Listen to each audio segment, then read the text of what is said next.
Amém? Muito bom ver todos vocês, ver a igreja cheia. Glória a Deus por isso.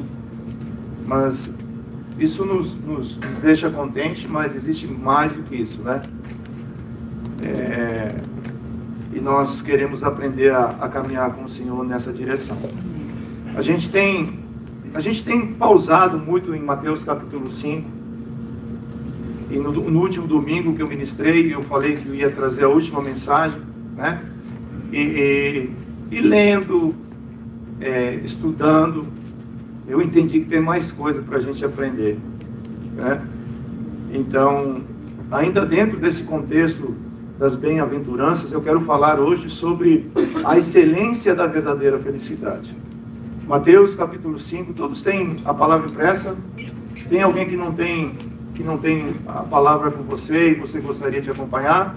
Se você não tiver, por favor, levante sua mão. Just to confirm. E aí alguém vai poder trazer para você. Alguém não tem a palavra? Todos têm? Fala amém. Beleza, então, vamos seguir aqui. Mateus capítulo 5, verso 2 e 3, a parte A, fala assim: e ele começou, fico com medo disso aqui despencar, vai ser uma tragédia muito grande. Eles ficaram mandando cilada para mim, não, o Alan falou assim: eu vou colocar água aqui em cima, aqui, deixa que eu fecho. Deixar ela fechar. Alan ficaram mandando cilada para mim.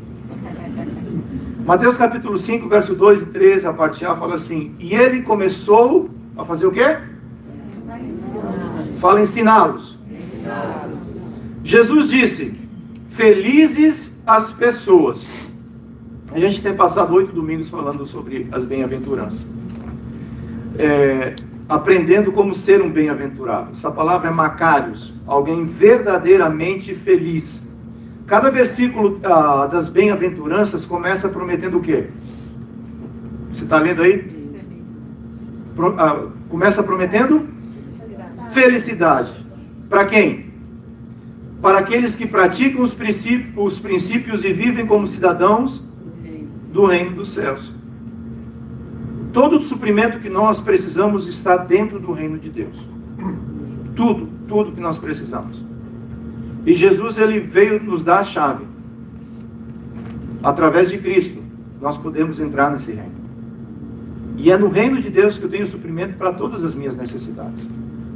E Jesus promete felicidade para um povo que estava infeliz, para um povo que estava angustiado e estava debaixo de dificuldades.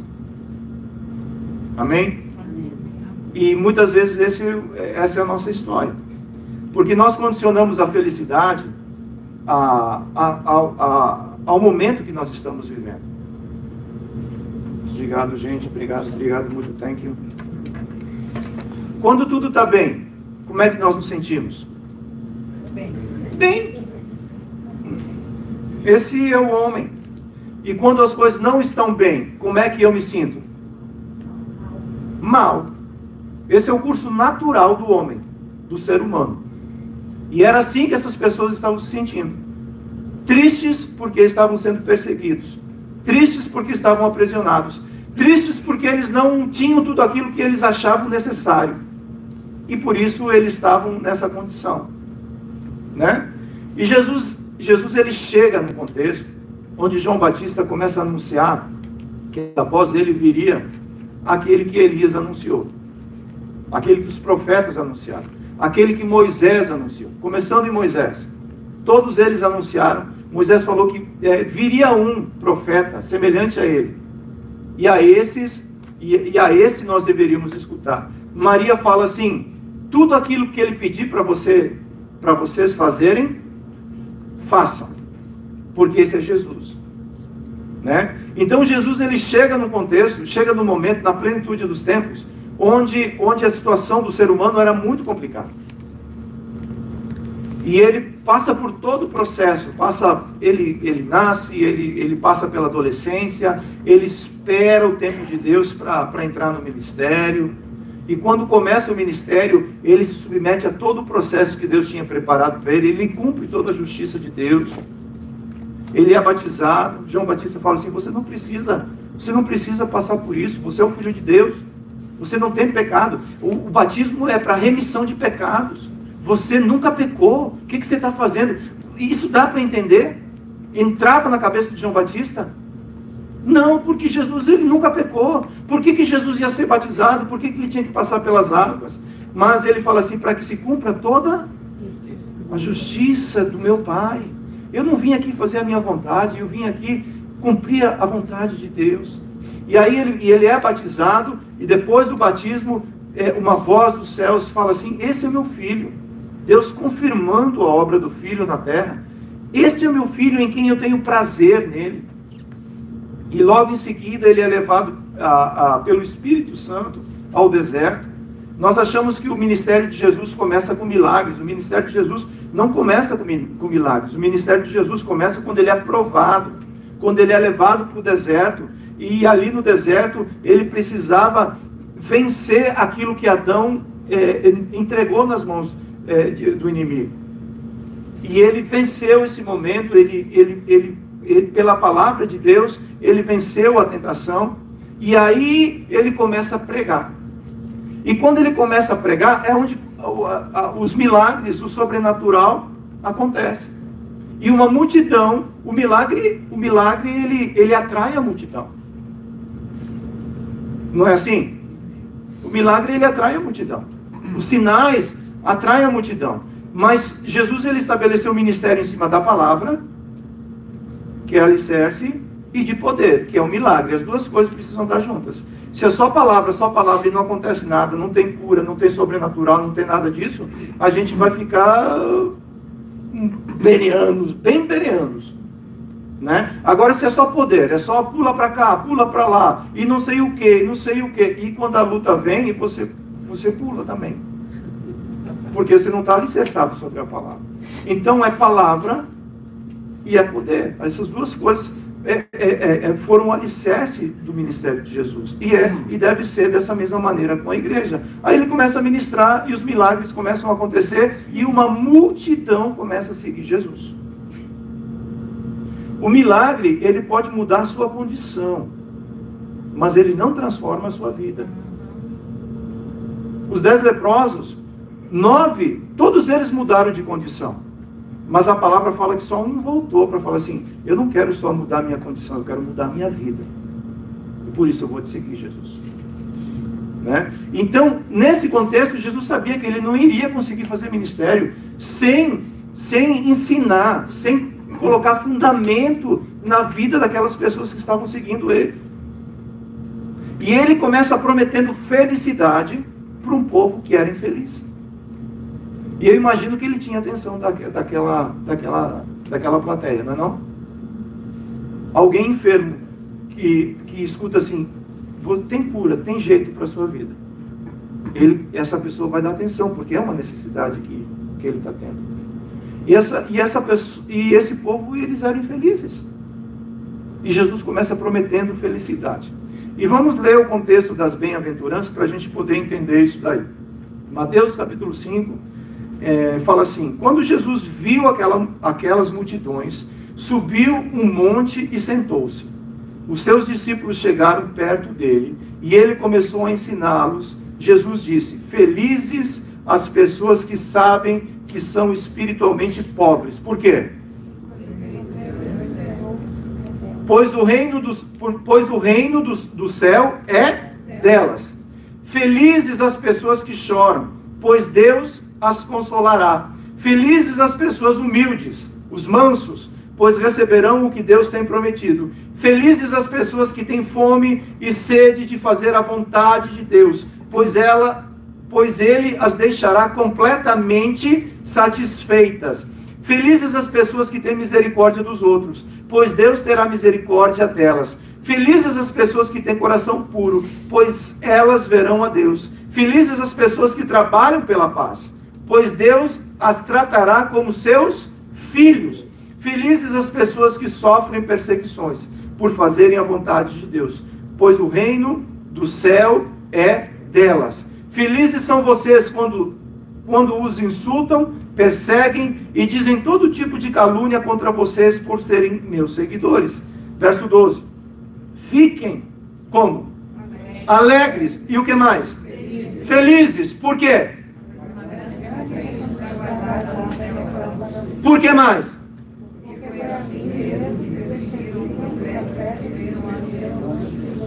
Desde a queda, o conceito de felicidade foi distorcido. A felicidade se tornou um sonho de consumo, que é buscado através de conquistas ou momentos que geram prazer. Por isso cresce tanto o entretenimento e o consumo de drogas, legais ou ilegais. Ao serem usadas, produzem um prazer momentâneo que a pessoa está buscando, mas logo passa o efeito e chega à realidade do vazio. Se a droga fosse tão ruim, não teria tanta gente que usaria. Ela dá um barato, não dá não? Por que a pessoa busca a droga? Porque ela quer resolver um problema dentro dela. Que ela não consegue ser feliz como ela está vivendo, que ela não consegue ser realizada aonde ela está vivendo, então ela busca uma fuga, para poder gerar isso um momento de prazer, para poder gerar um momento onde ela saia daquela realidade triste. Né? Só Deus pode nos tirar da realidade triste. Só Deus. Amém. Só Deus. O resto tudo é paliativo. E através de Jesus, Jesus estava ensinando de maneira prática como ser verdadeiramente feliz. Vamos aprender? Primeira coisa, a verdadeira felicidade chegou. Fala, a verdadeira felicidade chegou. Isaías 9,6. Porque um menino nos nasceu, um filho nos deu, e o governo está sobre onde? Sobre os seus ombros. E o seu nome será Maravilhoso Conselheiro, Deus Forte, Pai da Eternidade, Príncipe da Paz. Ele estenderá o seu governo e haverá paz sem fim sobre o trono de Davi e sobre o seu... A paz está onde? A felicidade está onde? No seu reino. Para estabelecer e para afirmar com juízo e com justiça desde agora e para sempre. O zelo do Senhor dos Exércitos fará isso. O povo de Deus estava vivendo sem esperança, mesmo sabendo que viria um libertador anunciado por Moisés, todos os profetas, inclusive por João Batista. A felicidade somente seria possível em um futuro. Aquilo que eles estavam vivendo era impossível ser feliz. Então eles projetavam a felicidade para um futuro. Aquilo que eu estou vivendo hoje é impossível ser feliz com aquilo que eu estou vivendo, ou como eu estou vivendo. Então eu projeto a felicidade, condiciono a felicidade a alguma coisa. A um documento, a um status, a uma mudança que vem acontecer na minha vida, a uma restauração que vem acontecer na minha vida. E a verdadeira felicidade de Cristo independe dessas coisas. Porque Ele é a própria felicidade. Amém. O ser humano condiciona a felicidade com o que está vivendo.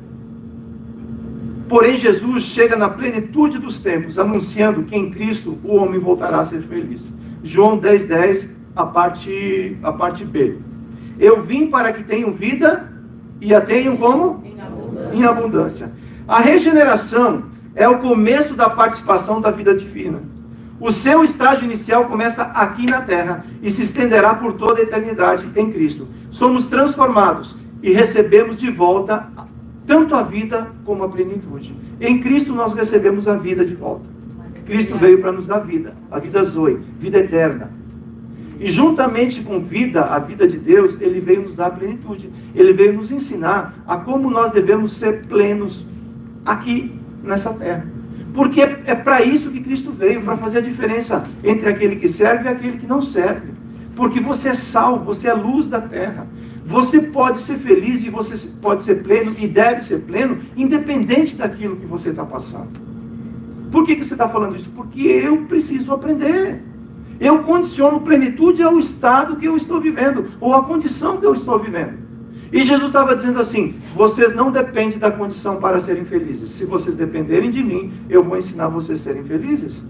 Romanos 8:32. Aquele que não poupou seu próprio filho, mas por todos nós o entregou. Será que não nos dará graciosamente com ele todas as coisas? Existe alguma coisa mais valiosa que Cristo? Tem? O conceito humano tem muita coisa que tem valor. Não é assim? E esse conceito está dentro de nós. Mas Deus, quando Ele foi resgatar o homem, Ele deu como resgate aquilo que era mais precioso. Precioso. Que deu seu próprio filho. E Ele fala assim: se eu dei Cristo para resgatar vocês, juntamente com Cristo eu não vou dar todas as outras coisas. Porque nada é mais precioso do que Cristo Jesus. Aleluia. É em Cristo. É em Cristo que eu aprendo a ser verdadeiramente feliz. E a primeira coisa que eu preciso entender é que quando Cristo chega na minha vida, Ele não chegou na minha vida para ajustar alguns conceitos. Ele chegou na minha vida para me dar vida plena. Para restaurar minha casa, para restaurar o meu relacionamento com Ele, para me fazer ser luz e sal da terra. É um povo feliz, é um povo diferente no meio das adversidades. Amém. Se a igreja for arrastada pelo momento que ela está vivendo, como que a igreja vai ser luz da terra? Como que a igreja vai ser colocada em um lugar alto? Porque a gente está choramingando da mesma maneira com aqueles que ainda não conhecem a Cristo, que não receberam a vida. O momento é difícil, sim, é complicado, mas eu encontrei um tesouro de grande valor. Amém. E por isso, isso muda todo o contexto da minha vida. Eu tenho uma esperança. Esse momento de crise vai passar. Amém. Desde que o homem pecou, a crise é instaurada. E tem crise maior e crise menor. Mas a crise vem e passa. Cristo, Ele já venceu todas elas. E mais uma vez a igreja vai vencer esse momento difícil. Em Cristo. Porque Ele chegou para transformar a nossa história. Fala, Cristo chegou. Para transformar a minha história. Você lembra da sua história? Você lembra de onde Jesus te tirou? Você lembra o que Deus tem feito na sua vida? Você lembra disso? Você não pode esquecer porque Ele chegou. Isso tudo aconteceu porque Ele chegou na sua vida e chegou na minha vida. Ele chegou. Aleluia. E o governo está sobre os seus ombros. Ele pegou, te restaurou e te colocou sobre os ombros dele. E falou assim: eu sou o príncipe da paz. Eu sou o Deus forte. Eu sou o conselheiro. Eu estou com você. E no meu reino você vai aprender a ser plenamente suprido. E essa é a primeira coisa que nós precisamos aprender dentro dessas bem-aventuranças. Todos nós queremos ser felizes. O homem busca felicidade. Ou não busca? Mas não consegue encontrar porque ele não produz felicidade. A verdadeira felicidade não é produzida pelo homem ou por situações, ou por vitórias, ou por coisas que nós alcançamos. Você luta tanto para ter uma casa e você fica, cara, que coisa linda, consegui. Aí depois de 5, 6 anos você fala assim, tem que começar a fazer reforma aqui em casa, que já não está do jeito que eu gostaria. Não é assim? Segundo lugar, a verdadeira felicidade é viver na presença de Deus. Você quer ser feliz? Amém. Quer ser feliz? Amém. Viva na presença de Deus.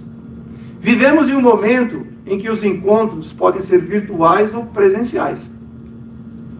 Embora o virtual tenha se tornado uma ferramenta que facilita muita coisa. Semana eu participei de 2 reuniões, onde um estava em Naples, outro estava no Brasil, outro não estava não sei onde, e você conecta e funciona. É uma ferramenta boa? É, mas nada substitui o presencial. Nada. Só que esse negócio veio para ficar. E o virtual quer tirar o presencial. É um sistema. É um sistema que está aí trabalhando com a humanidade. Quem cair nessa cilada vai ser complicado. Então a gente precisa acordar para essas coisas. A igreja foi chamada para andar na contramão de todo esse sistema. Use a ferramenta. A rede social é uma ferramenta maravilhosa. Mas tem que ter discernimento até onde é bom. Né? Tem um lugar que é o funil que a gente precisa acordar para essas coisas. E Deus disse para Moisés que iria abençoar o povo. Né? Deus fala para Moisés, tirei o povo do Egito, mas o povo está com o Egito dentro deles ainda. É um povo que dura servil. Sabe o que é uma dura servil? É um povo que rígido, não é um povo flexível. Eu ensino, Moisés, eu falo para você, para você o que eles devem fazer, mas eles não obedecem. Eles estão com... Por que não obedecem? Porque está muito forte o Egito dentro deles. Então é o seguinte, eu prometi que ia abençoar o povo, não prometi? Prometi. Então eu vou enviar um anjo para que vocês continuem a jornada, mas eu não vou com vocês, porque se eu ficar no meio de vocês, eu vou ter que tratar o pecado. Então eu abençoo vocês, vão embora. Moisés falou, negativo. Presença virtual não quero não. Aleluia. Eu quero a tua presença. Aleluia. O meu primeiro encontro contigo, a minha primeira experiência contigo foi face a face. Isso eu não troco por nada. Êxodo 33, 14. Deus respondeu, a minha presença irá com você, eu lhe darei descanso. Verso 15, então Moisés disse, se a tua presença não for comigo, não nos faça sair deste lugar. Pois como se poderá saber que alcançamos favor diante de ti, eu e o teu povo? É uma pergunta que ele está fazendo. Será que não é o fato de andares conosco, de maneira que somos separados, eu e o teu povo, de todos os povos da terra? Salmos 16, 11. Tu me mostras o caminho que leva à vida. A tua presença me enche de alegria e me traz felicidade para sempre. Davi estava testemunhando como se relacionava com a presença de Deus. Não era somente estar juntos no mesmo ambiente. Era mais do que isso. Era alguém que estava face a face. Vem cá, baby. Vou fazer essa representação com você. Nós estamos aqui em um ambiente onde nós estamos juntos, certo? Mas o que Davi estava falando de presença de Deus, como ele queria andar com Deus, é outra história diferente.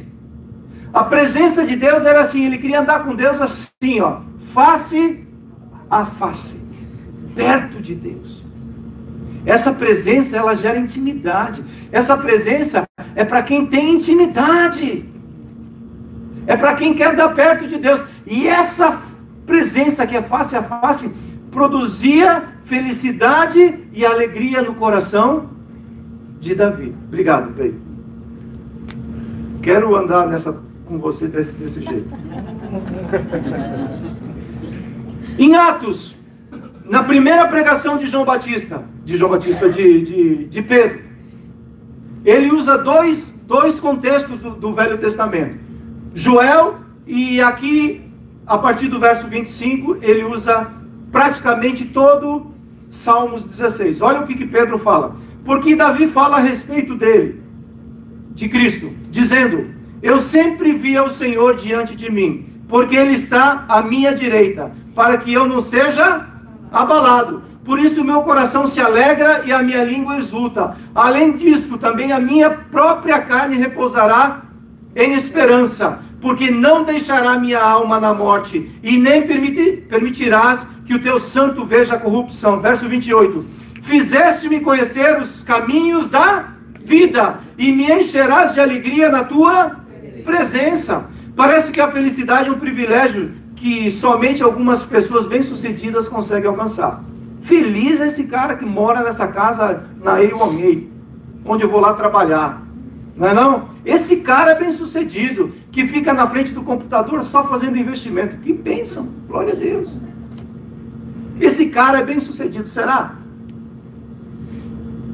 Eu conheci um cara que tinha grana. E ele falou para mim assim, the first marriage took me 50%. The second one, another 25%. The third one, the rest. Now I'm broken. Broke, desculpe. A felicidade não está em você ser bem sucedido ou alcançar as coisas. Apesar que isso tudo vai fazer parte, você vai conquistar coisas nessa terra. Você vai conquistar. Mas a felicidade não se encontra nisso daí. Porém, Davi, tinha alguém mais bem sucedido do que Davi? Davi foi um homem bem sucedido? Foi ou não foi? Muito bem sucedido. Mas ele nunca condicionou a felicidade dele às conquistas. Mas sempre condicionou a felicidade dele à presença de Deus, a andar com Deus. Para viver a verdadeira felicidade, é preciso reconhecer a origem da tristeza. João 10:10, a parte A. A intenção do ladrão é só roubar, matar e destruir. Eu sempre achei que essa sequência está errada. Por quê? Olha, rouba, mata e destrói. Eu acho, na minha concepção, que é rouba, destrói e mata. Certo? Tem alguma coisa pior do que matar? Porque matou, já era. Aí eu fui estudar, eu fui ver, eu falei, por que isso está desse jeito? Porque o roubar é isso mesmo, ele rouba. O matar é isso mesmo, ele tira a vida. Mas aqui o destruir, ele tira a vida eterna. Ele rouba a salvação. Porque o diabo, ele não quer só matar. Porque ele sabe que todos nós um dia iremos, se Jesus não voltar antes, todos nós vamos para a terra do pé junto, não é assim? A carcaça. O espírito e a alma voltam para Deus. Não é assim? Então ele não quer só matar a carne, ele quer roubar, ele quer matar e destruir o quê?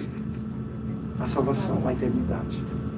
Então qual que é a intenção do inimigo? Ele vem para matar, roubar e destruir a eternidade em Cristo. Esse é o ladrão, esse é o que produz a tristeza. O afastamento de Deus trouxe ao homem medo, tristeza e uma crise existencial. Por isso o ser humano tem feito tudo para ser feliz. Como consequência dessa busca, nascem as enfermidades emocionais. Uma geração que vive em depressão, buscando ser feliz a qualquer preço. Lucas 15:17. Então, caindo em si, olha uma pessoa que estava em crise, em depressão. Logo vocês vão identificar quem é. Quantos trabalhadores de meu pai têm pão com fartura, e eu aqui estou morrendo de fome. Vou... O que está escrito aí? Vou me arrumar. Vou colocar jeito nessa situação. Não vai... Depende de mim. Eu vou colocar jeito nessa situação. Vou me arrumar e vou voltar Vou me arrumar e voltar para o meu pai e lhe dizer: Pai, pequei contra Deus e diante do Senhor. Já não sou digno de ser chamado seu filho. Trata-me como um dos seus. E arrumando-se foi para o seu pai. Vinha ele ainda longe quando seu pai o avistou e, compadecido dele, correndo, o abraçou e beijou. E o filho lhe disse: Pai, pequei contra Deus e diante do Senhor. Já não sou digno de ser chamado seu filho. O pai, porém, disse aos servos: Tragam depressa a melhor roupa e vistam nele. Ponham um anel no dedo dele e sandália nos pés. Tragam e matam o bezerro gordo. Por quê? Vamos fazer o quê? Vamos voltar a ser felizes. Esse menino voltou, ele encontrou novamente a felicidade na presença de Deus. Amém?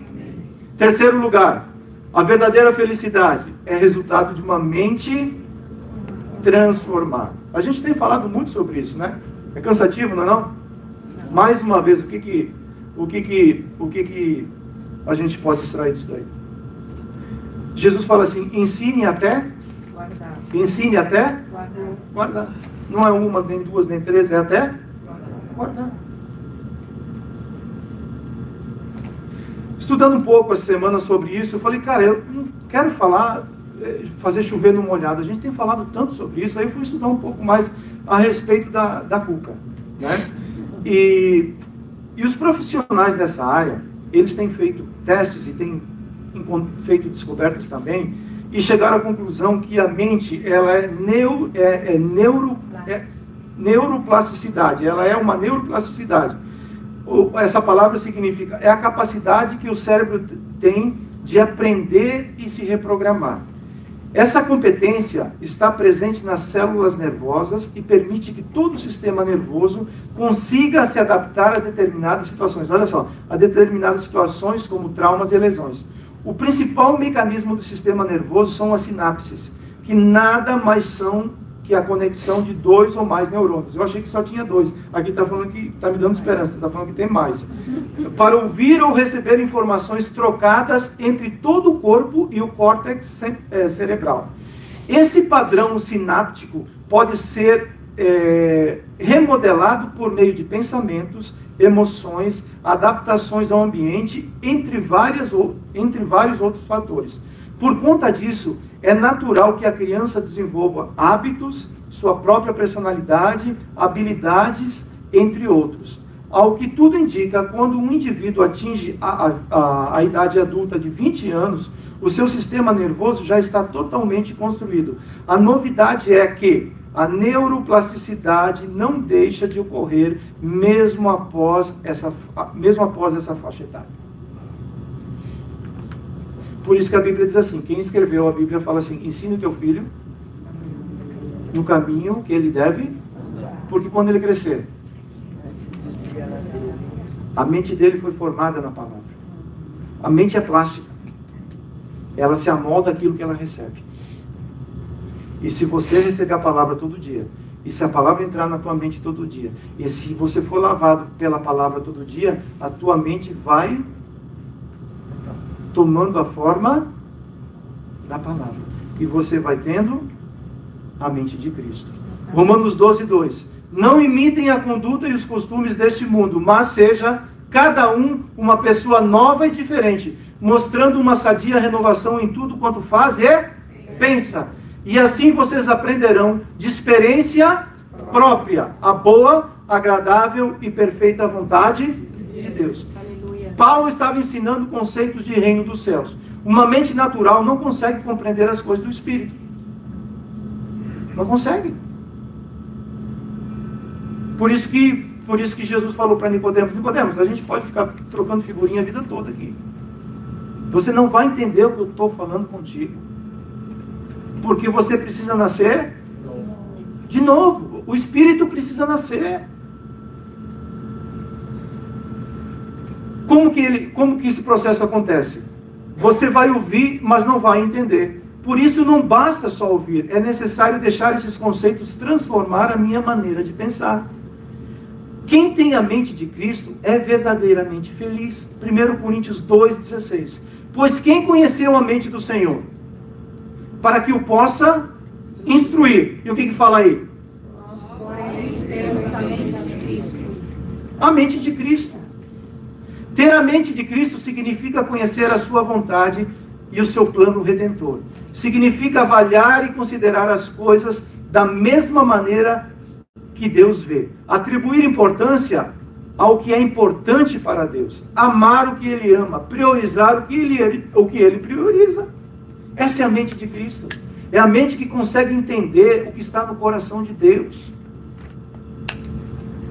Essa mudança somente é possível se guardarmos e praticarmos toda a palavra que Jesus ensinou. A palavra é um agente transformador. Fala, a palavra é um agente transformador. Quem ouve? Fala, quem ouve? Quem guarda? Quem pratica? É transformado. Todos aqui estão ouvindo? Tem alguém que não está ouvindo o que eu estou falando? Glória a Deus que Deus te deu uma audição. Amém? Mas a partir desse momento vai entrando no funil. É necessário ouvir e guardar. Aqui está o problema. Por que do ouvir para praticar muitas vezes eu tenho dificuldade? Porque eu ouço, mas não guardo. E na hora de praticar não tem fundo para descontar o cheque. Eu busco no depósito, na crise e na luta. O que eu tenho guardado? O conceito do Pai. O conceito do TikTok. O conceito que não transforma, só deforma. O que transforma é a palavra. O que transforma é a palavra. É a palavra. E aqui, no final do Sermão do Monte, Mateus capítulo 7, Jesus aplica todo o Sermão do Monte em cima de 2 fundamentos. O que ouve, o que guarda e o que pratica, construir a casa onde? Sobre o que ouve, o que não guarda e o que não pratica? Sobre a areia. Sobre a areia. E tem 2 qualificações diferentes. Então não basta só ouvir. Eu preciso guardar na minha mente. Eu preciso que a palavra, a minha mente plástica, ela seja formada pela palavra. E ensinando esses novos discípulos o quê? A obedecerem a todas as ordens que eu dou. Eu estou falando, você tem que obedecer. É isso que está falando aí? Todas as ordens que Jesus deu. E tenho certeza disso. Eu estarei sempre até onde? Até o fim dos tempos. Aleluia. E por último, a verdadeira felicidade é uma dádiva do reino dos céus. A verdadeira felicidade não se adquire. Ela é um presente de Deus. Amém. Adão vivia feliz e suprido. Ele nunca pediu nada porque não tinha falta de nada. O Éden era um ambiente prazeroso, porque Deus governava. Mateus 6, 33. Leia comigo, por favor, Mateus 6, 33. 1, 2, 3, go! Mas busque em primeiro lugar o reino de Deus e a sua justiça. Todas essas coisas serão acrescentadas. A sua felicidade está onde? Dentro do reino de Deus. Você entende isso, não? Amém. Mateus 5, 3. Olha só o que fala. Felizes as pessoas que sabem que são espiritualmente pobres, pois o reino dos céus é delas. Mateus 5:10. Felizes as pessoas que sofrem perseguições por fazerem a vontade de Deus, pois o reino de Deus é delas. Toda boa dádiva e todo dom perfeito vem da onde? Descendo do Pai das luzes, em quem não pode existir variação ou sombra de mudança. Leia Tiago 1:17, por favor. 1, 2, 3, go!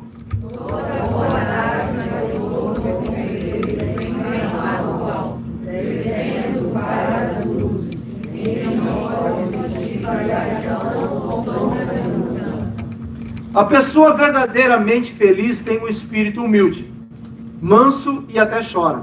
Ela tem atitudes de justiça, misericórdia e pureza. Nos seus relacionamentos, é um pacificador, suporta perseguições e injúrias. O que é a verdadeira felicidade? A verdadeira felicidade é um estado de espírito. 2 Coríntios 3:17. Ora, esse Senhor é o Espírito. E onde está o Espírito de Deus é o quê?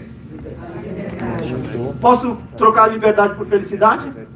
Onde é o Espírito de Deus? A felicidade. O Espírito de Deus está em você? Amém. Então o que deve acontecer? Você deve ser uma pessoa feliz, independente das circunstâncias. Só que tem um temperamento que às vezes atrapalha esse processo. É onde o Espírito produz vida em você.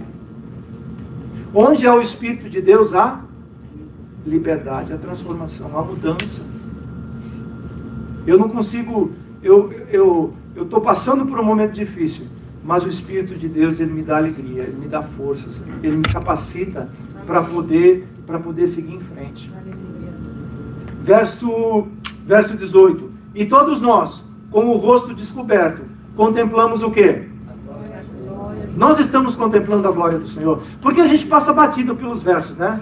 É tratado do rosto descoberto, Moisés tirou o véu. Eu sei que é esse contexto, mas aqui está falando que nós agora não temos um véu mais. O véu foi rasgado lá na cruz. Já foi rasgado. E porque o véu foi rasgado, eu posso contemplar o quê? A glória do Senhor. E o que essa glória faz na minha vida? Transforma o quê? Sou transformado de glória em glória na sua própria imagem. E o que mais? Como pelo Senhor que é o Espírito.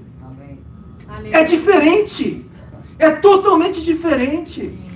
Passamos pela pandemia, passamos por provações. A igreja nesse momento passa por uma provação grande, gente. Ou não? Passa. Mas se nós entendemos que o Senhor é o Espírito que está em nós, e onde há o Espírito de Deus há vida, a liberdade. E essa vida, essa liberdade me faz contemplar a glória de Deus. E essa glória de Deus, essa contemplação, quando vejo a presença de Deus, quando vejo a glória de Deus, como que você vê? Você vê com os olhos naturais? Não, é pelo Espírito. O Espírito comprova as coisas do Espírito. E aquele que é do Espírito sabe o que é o Espírito e aquilo que não é o Espírito de Deus. E porque eu contemplo a glória do Senhor, essa glória vai me transformando. Vai me dando forma de quem? De quem eu estou contemplando. Amém. Da misericórdia, da graça, do favor e de tudo aquilo que a gente está aprendendo. Porque é o Espírito atuando através das nossas vidas. A verdadeira felicidade não é alcançada quando vivemos como queremos, mas como devemos. Existe um modelo para você ser feliz, que foi criado desde a fundação do mundo. Você acha que Adão era um ser feliz? Sim. Hã? Rapaz, a palavra Éden significa prazer. Adão vivia num lugar prazeroso. Era prazeroso para Adão se encontrar com Deus todos. Tinha culto todo dia, gente. Todo dia. Povo de Deus, vou repetir. Adão tinha culto com Deus todos os dias. Todos os dias. Ele contemplava a face de Deus. Pensa num cara feliz. Adão recebeu uma esposa e ficou feliz. Não é igual Deus. Tinha coisa melhor, né? Adão, ele era feliz com aquilo que ele vivia. Até ele achar que existia felicidade em outro lugar. Ele caiu na besteira de tentar provar ou entender algo diferente. Quando ele faz isso, ele passou a sentir o sentimento de medo. Ele trocou a felicidade por um sentimento. E a partir daí o homem passou a andar por sentimentos. Eu sinto, eu faço, eu ajo. Eu não sinto, eu não faço nada. Você precisa, e eu preciso deixar de andar por sentimento e andar pelo Espírito. Amém. É totalmente diferente. O Espírito é como o vento. Ele sopra onde quer, como quer e quando quer. E ele está soprando aqui hoje. Amém. Aqueles que estão espiritualmente vivos, entendem essas coisas. E conseguem discernir essas coisas. Mas não é discernido por ninguém. Porque é pelo Espírito que isso acontece. Aí você fala assim, mas depois dessa pregação, a minha tristeza vai embora? Não sei. O que eu sei é que existe solução. E a solução chegou. Não é fazendo coisas que eu vou, não é conquistando coisas que eu vou ser plenamente feliz. Eu posso ter uma felicidade passageira, mas a verdadeira felicidade é voltar a viver na presença de Deus. Permitir que a palavra mude a minha mente. Tem conceitos ainda que Deus tem que mudar na sua vida? Eu sei de mim. Aonde que eu vou encontrar a verdadeira felicidade? No reino de Deus. É voltar ao conceito, à origem de todas as coisas. Quando você nasceu, Jesus está te levando à origem da tua criação. Qual que é a origem da sua criação? É o homem voltar a viver no Éden aqui na terra. A ser feliz aqui na terra. Esse é o nosso Éden. Esse é o nosso Éden. Por que é o nosso Éden? Porque Deus está conosco. Ele está conosco todos os dias. A tua casa é o teu Éden. A tua casa não é um lugar de conflitos. Aleluia. Não é. A igreja não é um lugar de conflitos. Por que a igreja se torna um lugar de conflitos? Porque ela deixou de viver com aquele que é a verdadeira felicidade. Ele tem que reinar. Você quer ser feliz? Ele tem que reinar na sua vida. Ele tem que reinar na minha vida. E a partir daí, eu vou experimentar o que a palavra fala. Você vai comer dessa terra o que é bom e agradável. É agradável. Você vai experimentar a vontade de Deus. Essa é a vontade de Deus para mim e para você. Imagina que você tomasse conhecimento que foi deixado uma herança, um valor enorme para você. Você iria abrir mão dessa herança? Seja sincero, eu não iria abrir mão. A herança é para mim, eu quero. Não é assim? Ah, não, mas eu sou generoso. Pode dar que eu quero. A herança é para mim? Alguém deixou para mim, porque a herança, alguém tem que destinar a herança, não é assim? Então existe uma herança destinada para você. Tem ou não tem? Você vai abrir mão dela? Não vai, gente. Não pode. E a tua herança é aquilo que Deus tem para você. É bom? É perfeito? E é agradável. Eu ainda não estou lá, mas Deus, existe uma herança. Eu não sou merecedor de nada, mas permita a Deus eu viver e receber essa herança em vida. Amém?